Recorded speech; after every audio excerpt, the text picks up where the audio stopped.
ಸ್ನೇಹಿತರೆ, ಬೀದಿಯಲ್ಲಿ ಬದುಕು ಕಂಡುಕೊಂಡವರು ಅಂದರೆ ರಸ್ತೆ ಬದಿಯಲ್ಲಿ ಎಷ್ಟೋ ಜನ ಇವತ್ತು ತಮ್ಮ ಬದುಕನ್ನು ಅಂದರೆ ಜೀವನ ಸಾಗಿಸಲಿಕ್ಕೆ ಬದುಕನ್ನು ಕಟ್ಕೊಳ್ಳೋದಕ್ಕೆ ರಸ್ತೆ ಬದಿಯಲ್ಲಿ ಅಂಗಡಿಗಳನ್ನ ಮಾಡಿಕೊಂಡು ವಿವಿಧ ರೀತಿಯಲ್ಲಿ ಅಂದರೆ ತರಕಾರಿ ಇರ್ಬೋದು, ಎಳ್ನೀರು ಇರ್ಬೋದು, ಚೇಪೆಕಾಯಿ ಇರ್ಬೋದು, ಮತ್ತು ಟೀ ಅಂಗಡಿಗಳಿರ್ಬೋದು, ಈ ಥರನೂ ಸುಮಾರು ಜನ ಕಟ್ಕೊಂಡು ಅಂದರೆ ಹಾಕ್ಕೊಂಡು ಬೀದಿ ಬದಿಯಲ್ಲಿ ಅಂಗಡಿಗಳನ್ನ ಹಾಕ್ಕೊಂಡು ಜೀವನ ಸಾಗಿಸ್ತಿದ್ದಾರೆ. ಅಂಥ ಒಂದು ಅಂಗಡಿಗಳು ಇವತ್ತು ನಾನು ಸುಮಾರು ನೋಡಿದ್ದೀನಿ. ಅದರಲ್ಲಿ ಇಲ್ಲಿ ನಮ್ಮ DHO ಆಫೀಸ್ ಅಂದರೆ ಬಂಗಾರಪೇಟೆ ಮುಖ್ಯ ರಸ್ತೆಯಲ್ಲಿರೋಂಥ ಸ್ಯಾನಿಟೋರಿಯಂ ಹತ್ರ ಒಂದು ಅಂಗಡಿ ಇದೆ, ರವಿ ಟೀ ಸ್ಟಾಲ್ ಅಂದ್ಬಿಟ್ಟು. ಇವನು ಬಂದು ಸುಮಾರು ನನಗೆ ಒಂದು ಹೆಚ್ಚು ಕಡಿಮೆ 23 ವರ್ಷದಿಂದ ನನ್ನ ಗೆಳೆಯ, ಜೊತೆಗೆ ವಿದ್ಯಾವಂತ. ಈಗ ಸರ್ಕಾರಿ ಕೆಲಸ ಸಿಗಲಿಲ್ಲ ಅಂತ ಅವನು ಮನೆಯಲ್ಲೇ ಹೊರಗದಿರ ಊರ್ದಿರನು ತನ್ನ ಬದುಕನ್ನು ಕಟ್ಕೊಳ್ಳೋದಕ್ಕೆ ಸ್ವಂತವಾಗಿ ಒಂದು ಆಟೋ ತೊಗೊಂಡಿದ್ದಾನೆ. ಆಟೋ ಜೊತೆಗೆ ನೋಡಿ, ಇದು ರವಿಯವರ ಸ್ವಂತ ಆಟೋ, ಅಂದರೆ ಬೆಳಗ್ಗೆ ಆಟೋ ಓಡಿಸ್ತಾನೆ. ಜೊತೆಗೆ ತನ್ನದೇ ಆದಂಥ ಒಂದು ಎಳ್ನೀರು ಅಂಗಡಿ ಮತ್ತು ಜೋಳ ಎಲ್ಲ ಎಳ್ನೀರು, ಬೆಳಗ್ಗೆಯಿಂದ ಎಳ್ನೀರು ಮಾಡ್ತಾನೆ.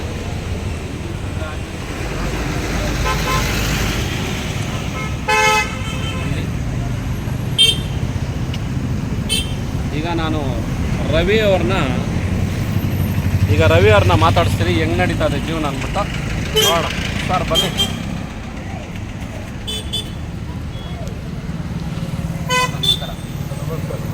ಸರ್ ಹೆಂಗಿದೆ ವ್ಯಾಪಾರ? ಸರ್ ಪರವಾಗಿಲ್ಲ. ಮಾತಾಡೋಣ. ಹಾಂ ನೋಡಿ, ಈಗ ಇವ್ರನ್ನ ನಾನು ಸಂದರ್ಶನ ಮಾಡ್ತಾಯಿದ್ದೀನಿ. ಹೆಂಗಿದೆ ಅಂದರೆ ಎಳ್ನೀರು ಜೊತೆಗೆ ಎಳ್ನೀರು ವ್ಯಾಪಾರ ಮಾಡ್ತಾರೆ, ಆಟೋ ಇಟ್ಕೊಂಡಿದ್ದಾರೆ, ಜೋಳ ಬೇಯಿಸ್ತಾರೆ. ಇವ್ರ ಜೊತೆಗೆ ಇವ್ರ ಶ್ರೀಮತಿಯವರು ಕೂಡ ಇವ್ರಿಗೆ ಸಾಥ್ ಕೊಡ್ತಾಯಿದ್ದಾರೆ. ಅಂದರೆ ನನಗೆ ಗೊತ್ತಿದ್ದಂಗೆ ಇವರು ಸ್ವಾಭಿಮಾನದ ಬದುಕನ್ನು ತುಂಬ ಚೆನ್ನಾಗಿ ಕಟ್ಕೊಂಡಿದ್ದಾರೆ. ಅಂದರೆ ನನಗೆ ಕಷ್ಟ ಇದೆ ಅಂತ ಇನ್ನೊಬ್ಬರು ಬಳಿ ಹೋಗಲ್ಲ, ತನ್ನ ಬದುಕೇನಿದೆ ಅದನ್ನು ಕಟ್ಕೊಂಡು ಜೀವನ ಮಾಡ್ತಾಯಿದ್ದಾರೆ. ಸರ್ ನಮಸ್ಕಾರ, ಖುಷಿ ಆಗ್ತಾಯಿದೆ. ನೀವು ಬೀದಿಯಲ್ಲಿ ಬಂದಿರೋದಕ್ಕೆ ಖುಷಿ ಅಲ್ಲ ನನಗೆ, ಬೀದಿಯಲ್ಲಿ ಬದುಕು ಕಟ್ಕೊಂಡಿರೋದಕ್ಕೆ ನನಗೆ ತುಂಬ ಖುಷಿ ಅನಿಸ್ತದೆ. ಸರ್ ಹೆಂಗೆ ಅನಿಸ್ತದೆ ನಿಮ್ಮ ಜೀವನ? ಪರವಾಗಿಲ್ಲ. ಇನ್ನೂ ಏನೋ ಅಂದ್ಕೊಂಡಿದ್ದೀನಿ ಅಂತಲ್ಲ. ನೀವೇನೋ ಒಂದು ಕೆಲಸ ಇಲ್ಲದಿರಾನೆ ಒಂದು ವ್ಯಾಪಾರ ಅಂತೇಳಿ ಇದು ಬಿಟ್ಟು ಒಂದು ವ್ಯಾಪಾರ ಮಾಡ್ಕೊಂಡು ಸರ್ ವ್ಯಾಪಾರ ಮಾಡ್ತಾಯಿದ್ರೆ ನಿಜನೇ, ಇದರಲ್ಲಿ ನಿಮಗೆ ಪ್ರತಿನಿತ್ಯ ಖರ್ಚು ಹೋಗಿ ಲಾಭ ಎಷ್ಟು ಸಿಗ್ತದೆ? ಸರ್ ಖರ್ಚು ಅನ್ನೋದು ಹೋಗ್ತದೆ, ಲಾಭ ಬರ್ತದೆ ಸರ್. ಏನಿಲ್ಲ ಅಂದರೆ ಈಗ ಖರ್ಚು ಒಂದು 2,000 ರೂಪಾಯಿ ಹೋಗುತ್ತೆ, ಲಾಭ ಒಂದು 1,500 2 ಸಾವಿರ. ಅಂದರೆ ನೀವು 2,000 ಬಂಡವಾಳ ಹಾಕಿದರೆ 2,000 ಲಾಭ ಬರುತ್ತಾ? ಅಂದರೆ 10,000 ಹಾಕಿದರೆ 10,000 ಬರುತ್ತಲ್ಲ. 1,000 ಈಗ ಹಾಕೋಕ್ಕೆ ನಮ್ಗೆ ಇದಿಲ್ಲ. ನಿಮ್ಮ ಬಡ್ಜೆಟ್ ಏನಪ್ಪ ಅಂದರೆ 2,000 ಒಳಗೆ, ಅಂದರೆ ಒಂದೇ ದಿನಕ್ಕೆ ಸೇಲ್ ಆಗುತ್ತಾ? ಸೇಲ್ ಆಗುತ್ತೆ, ಅದರಲ್ಲೇ ಒಂದು ಸ್ವಲ್ಪ ಉಳಿದೋಗ್ಬಿಡುತ್ತೆ ಸರ್. ಆಮೇಲೆ ನಿಮ್ಗೆ ಇನ್ನೂ ಒಂದು ವಿಚಾರ ಏನಪ್ಪ ಅಂದರೆ, ಇದು ಮೇಯ್ನ್ ರೋಡ್ ಆಗಿರೋದ್ರಿಂದ ನಿಮಗೆ ವ್ಯಾಪಾರ ಚೆನ್ನಾಗಾಗ್ತದೆ ಅಲ್ವಾ? ವ್ಯಾಪಾರ ಚೆನ್ನಾಗಾಗೋದ್ರಿಂದ ಬೇರೆ ನೀವು ಹೊಸದಾಗಿ ಏನಾದರೂ ಮಾಡ್ತಂದ್ರೆ? ಮೊದಲು ಮಾಡ್ತಾಯಿದ್ದೆ, ಈಗ ಅಷ್ಟೊಂದು ಮೊದಲು ಸ್ವಲ್ಪ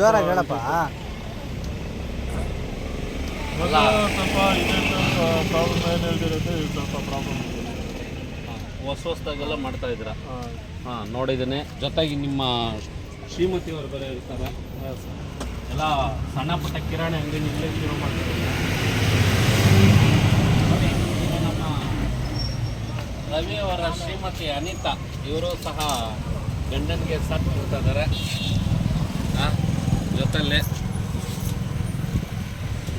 ಸರ್ ಬರೀ ಜೋಳದ ವ್ಯಾಪಾರ ಮತ್ತು ಎಳ್ನೀರು, ಆಟೋ ಜೊತೆಗೆ ಟೀ ಕಾಫಿ ಏನಾದರೂ ಮಾಡ್ಕೊಂಡಿದ್ದೀರಾ?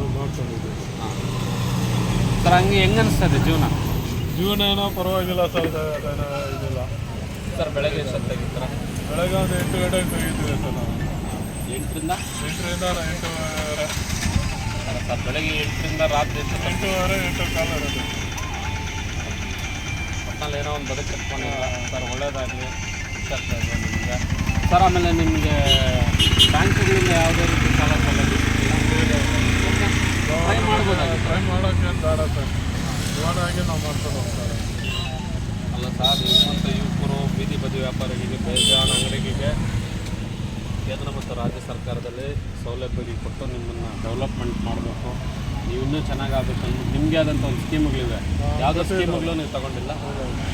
ಯಾಕೆ ಸ್ಕೀಮ್ಗಳ ಮೇಲೆ ನೀವು ಇಂಟ್ರೆಸ್ಟ್ ಇಲ್ಲ. ಅಲ್ಲ, ಬ್ಯಾಂಕ್ಗಳಿಂದ ಸಾಲ ಕೊಟ್ಟರೆ ತಗೊಳಕ್ಕೆ ಇಂಟ್ರೆಸ್ಟ್ ಇಲ್ಲ, ಇಲ್ಲಾಂದ್ರೆ ಬ್ಯಾಂಕ್ಗಳ ಹತ್ರ ಹೋಗೋದಕ್ಕೆ ನಿಮ್ಗೆ ಇಂಟ್ರೆಸ್ಟ್ ಇಲ್ಲ? ಬ್ಯಾಂಕ್ ಹತ್ರಕ್ಕೆ ಹೋಗಕ್ಕೆ ಇಂಟ್ರೆಸ್ಟ್ ಇಲ್ಲ. ಕಾರಣ ಮತ್ತೆ ಅವರು ಬರೋದು ಇದು ಮಾಡೋದು, ಒಂದಿನ ಕಟ್ಟಿಲ್ಲ ಅಂದರೆ ಒಂದಿನಕ್ಕೆ ಕಟ್ಟೋಕ್ಕೆ ಅದು ಬ್ಯಾಂಕ್ಗಳಲ್ಲಿರಲ್ಲ, ಪ್ರತಿ ತಿಂಗಳು ತಿಂಗಳಿರುತ್ತೆ. ಅಂದರೆ ಈಗ ನಿಮ್ಮ ಒಂದು ಅನಿಸಿಕೆ ಪ್ರಕಾರ ನೀವು ಹೇಳಿದ್ರಲ್ಲ 2,000 ರೂಪಾಯಿ ನಾನು ನೋಡಿದ್ದೀನಿ, ಸೊ ಅದರಲ್ಲಿ ಅರ್ನ್ ಮಾಡ್ತೀನಿ ಅಂತ ಹೇಳ್ತಾ ಇದ್ರು. ತಗೊಂಡು ಇನ್ನೂ ಚೆನ್ನಾಗಿ ಮಾಡ್ಬೋದಲ್ಲ ಅಂಗಡಿಗಳನ್ನ ಡೆವಲಪ್ಮೆಂಟ್ ಮಾಡ್ತೀನಿ. ಸರ್ ಒಳ್ಳೇದಾಗಲಿ, ಖುಷಿ ಆಯಿತು. ನಿಮ್ಮ ವ್ಯಾಪಾರ ಇನ್ನೂ ಚೆನ್ನಾಗಾಗಲಿ.